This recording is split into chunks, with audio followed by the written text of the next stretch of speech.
چې د قیامت په ورځ د یو کس متعلق به د جهنم فیصله وشي، فرشتو به پکې زنځیرونه اچولي، جهنم طرف ته به روان کړي. او زما محترمو دغه دوران کې دا به ایسته منډه کی، چې کله منډه کی الله رب العزت با سره د علم فرشتو نه تپوس کوي، دا واپس راولي. دینه به تپوس کوي اے زما بندا دا منډه دی ولي وهله؟ او ورته وایي و یا الله د دنیا په ژوند کې ما ستا یو حکم هم منلی نه و. تا ویلې مونځ کوه، ما به مونځ نه کولو. تا ویلې زکات ورکوه، ما به زکات نه ورکولو. تا ویلې حج کوه، ما به حج نه کولو. ما ویلې دا آخري حکم خو ورله ومنه. نو چې کله تا د جهنم فیصله واوروله نو ما ویلې د خپل الله دا آخري حکم ومنم که چېرته په دې راباندې رحم وکړي. قسم پر رب العالمین دا الله رحم په جوش کې راغی. الله فرشتو ته حکم کوي دا جنت ته دروځه.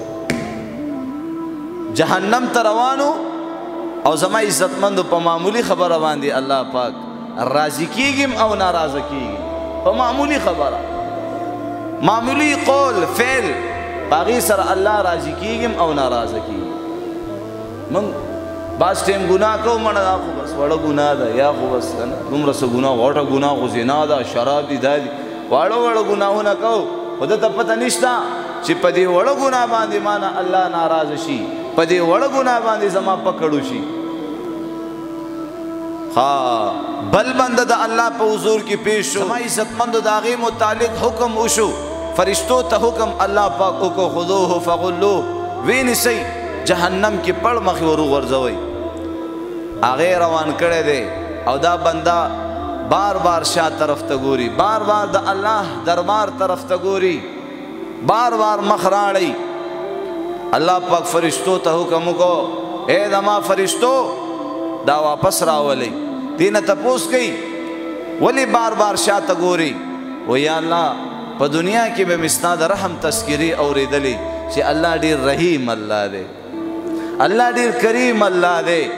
الله خپل بنده سره د اویاو میندو نه زیاته مینه کوي. دې وجې نه به مې شاته کتل چې اوس به راباندې د الله رحم راشي، اوس به راباندې د الله رحم راشي. الله اکبر. الله جل جلاله په دې خبره باندې زما عزتمندو د خپل بنده مغفرت یې وکړو، جنت ته بوتلل. دواړه د جهنم نه بچ شو، جنت لو والا جوړ شو. ها د ټولو نه اخرنی جهنمی اب په جهنم په لوی دلدل کې به پروت وي او آواز به راځي یا حنان یا منان، یا حنان یا منان. فرشتې به بار بار زما عزتمندو په جهنم کې چکر لګئی چې دا د کم طرف نه آواز راځي. یو مسلمان په دې جهنم کې پاتې شوی دی، د الله اعلان بکیږي هر هغه کس د جهنم د اور نه وباسئ چا چې په پوره ژوند کې یو ځل لا اله الا الله محمد رسول الله وایي. دلته به کافران چغه کی کاس په ژوند کې یو ځل خو کلمه ویلې، نن به د دې جهنم د اور نه ویستلی شوی وی.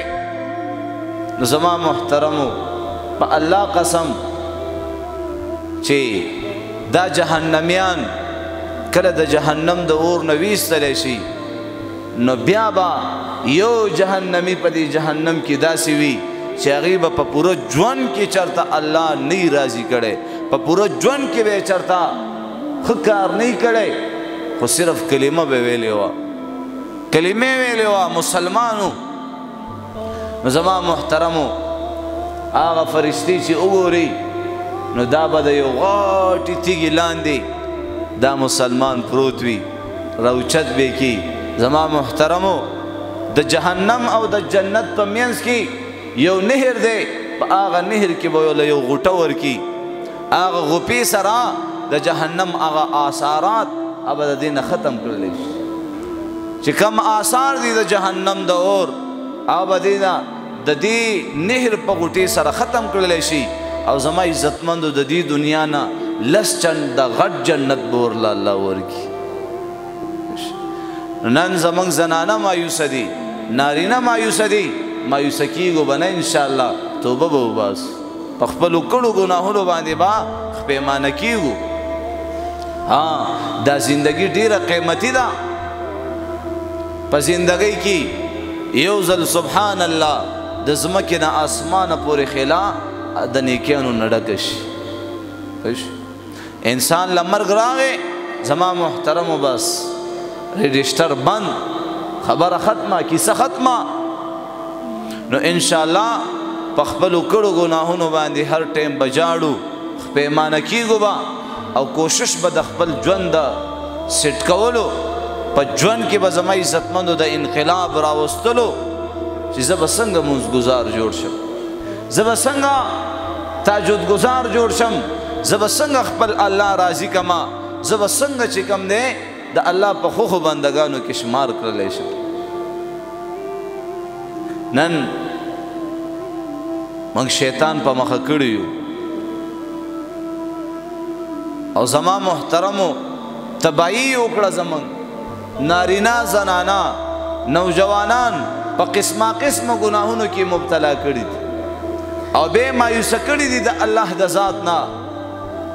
نو موږ اکثریت دا خبرې دې دپاره کوو چې زمونږ دا مقتدیان دا د الله بندگان د الله رحم وګوري څومره ګناه ترېنه وشي هغه فوراً توبه وباسي.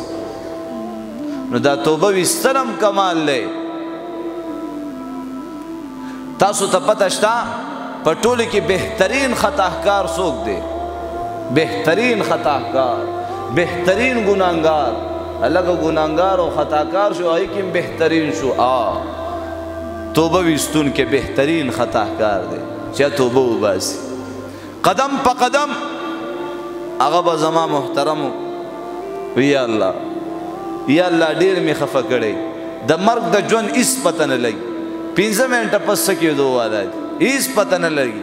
الله ما معاف الله ما معاف. نو هغه ارحم الراحمین ذات دی، هغه زما عزتمندو بخون کې مهربانه دی.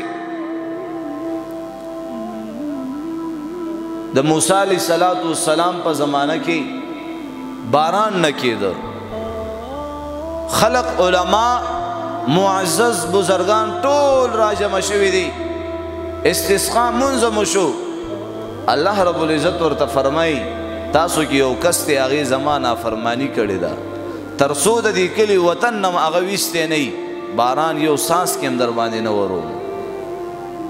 زما محترمو موسی علیه السلام دا خبره وکړه چې په دې خلکو کې یو نوجوان د الله نافرمانه دی، ادي فوراً د دې ځای نه جدا شي چې په دې نورو خلکو باندې الله رحم وکړي. او تر څو پورې من کې دغه کس موجود وي باران نه کېږي. ما ته الله وحی وکړه، لږ ساعت بعد باران وورېدو. څوک وتي هم نه دي د دې ډلې نه او باران راښکته شو. نو موسی علیه السلام الله ته عرض کړي چې یا الله دا څنګه چلو، زه خو به دې قوم ته ډېر پاتې راغلی، زه خو به ورته دروغجن ښکاره کړلی شم. زما محترمو موسی علیه السلام دا عرض کوي الله ته. الله جل جلاله ورته فرمایي دغه نوجوان هم په دې ډله کې ولاړ دی، خو لیکن هغه په زړه زړه کې توبه وایستله، په زړه زړه کې خپیمانه شو چې یا الله ډیر ګناهونه مې کړي دي، خطاین رانه شوي دي. یا الله که اوس د دې ډلې نه جدا کېږم دا ټول خلک مې ویني، یا الله ډیر به ذلیل او رسوا شمه، ډیر به شرمنده شمه. الله ته زما په ګناهونو باندې د ستارۍ څادر واچوه او زما دا ګناهونه ما ته معاف که. یقین وکئ زما محترمو الله جل جلاله هغه عاجزي هغه خاکساري الله ته دومره خوښه شوله چې په هغه ډله کې الله رب العزت د هغه نوجوان توبه قبوله کړه او د رحمت باران یې راښکته کړه. نن موږ توبه نه وباسو،